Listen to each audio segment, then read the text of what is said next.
जय श्री राधे। रामधारी गुप्ता, खंड 1, प्रतिलेखन संख्या 43, गति 100 शब्द प्रति मिनट। प्रारंभ करें। माननीय सभापति महोदय, मैं आपका बहुत आभारी हूँ जो आपने मुझे इस बिल पर बोलने के लिए समय दिया है। यह जो बिल सहकारिता समिति को एक समिति में भेजने का निश्चय किया गया है, जिस पर कल से बहस हो रही है, उस पर मैं आपके आदेश से कुछ कहना चाहता हूँ। श्रीमान, इस बिल को देखा जाए तो यह समझ में आता है यह कोई नया बिल नहीं है, बल्कि जो सन 1912 का कानून है उसी की लाइन पर बनाया गया है और कोई नई बात नहीं रखी गई है। पैरा श्रीमान, इसमें सहकारी खेती की बात रखी गई है। विराम, अगर यह कहा जाए कि यह कोई नई बात नहीं है तो गलत नहीं होगा।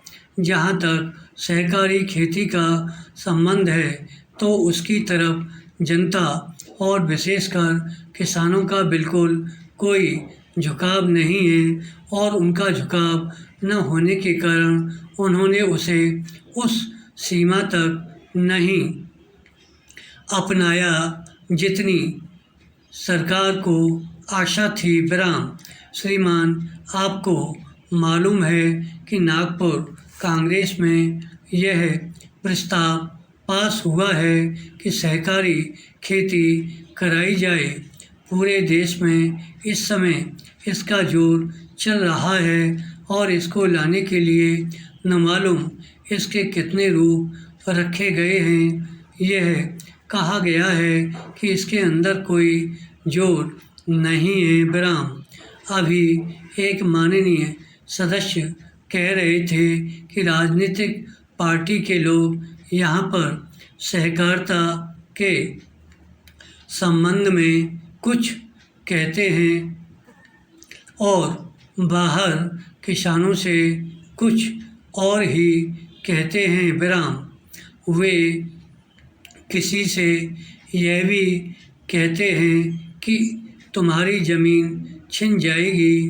मैं यह निवेदन करना चाहता हूँ कि यह जो कहा गया है और किसानों के अंदर जो भावना पैदा होती है वह इस बिल से साफ स्पष्ट होती है कि वह गलत भावना नहीं है। विराम, मैं यह जानता हूँ कि जब किसान पार्टी का जोर बढ़ा और किसानों की आवाज़ ऊंची हुई तो सरकार ने, हमारे नेताओं ने यह कहना शुरू कर दिया कि हम सहकारी खेती को किसानों के ऊपर लादना नहीं चाहते।